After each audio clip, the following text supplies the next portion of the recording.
Oh, God. My head hurts. I never get headaches. I just recently had friends describe migraines to me, and I know I don't have a migraine.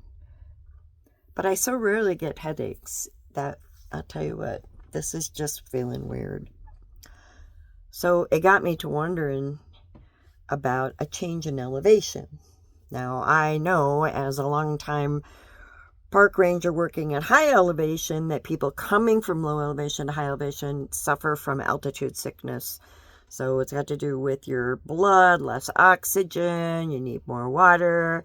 It can take a week or two even to adjust to a major change in high elevation. Now, I just spent my summer mostly in northern Arizona, in generally the Flagstaff area.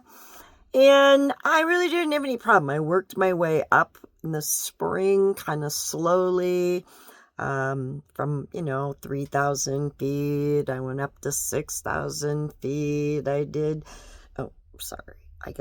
5 in between there. 3,000, 5,000. I got to cheat and look here. Okay. And then I ended up going up as high as like a little over 7,000 feet.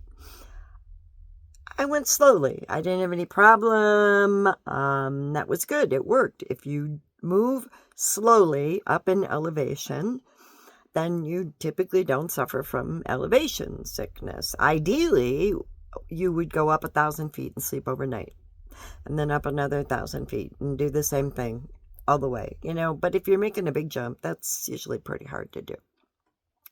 However, when I returned to the desert in the fall, end of summer, well, I never really thought about that drop in elevation. So as I said, I spent a high percentage of the summer anywhere from about 7,000 to 8,000 feet. I thought, work my way down slowly. Mostly that was for weather purposes. Let's see. So I went from 71 and down to 51. That's not bad. 2,000 feet. The last drop was from 51, 81 down to 3,000. So another couple thousand feet.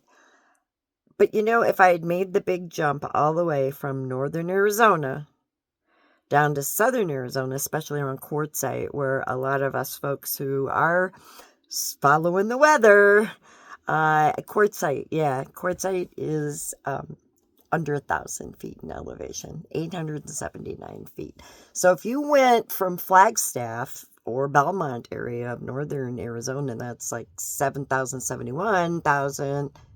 I just said thousands, I meant hundreds. I don't do numbers very well. Maybe that's why I have a headache. I don't know. Anyway, I had to look it up, okay? This is something I had never heard of. It's not heavily studied, I don't think, not like the other direction, altitude sickness, but this is called, it has an official name. I got to read this because I'm really not that familiar with it. Let's see here. Okay, here it is. It's called High Altitude De-acclimatisation Syndrome. It has an acronym just like everything does, and that's HADAS. HADAS. HADAS? I don't know. Sounds like a bird to me. Anyway, so the studies have been mostly done, it seems like, in like Asia, maybe Tibet. They're working with a few men, looking at them who are mostly working and living at high elevation, like if you're mining or doing something, or you're a Sherpa, and then you go home to your low elevation. And these people would suffer from what would be like a reverse altitude sickness.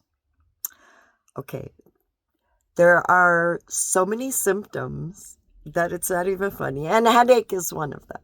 Okay, so I have to read this. Okay, you're not going to believe it.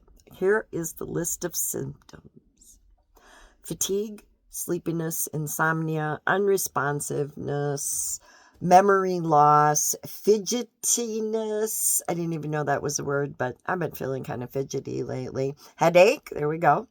Throat pain or discomfort, coughing, kind of expectoration. I don't know. Did I blow my nose more today? Maybe.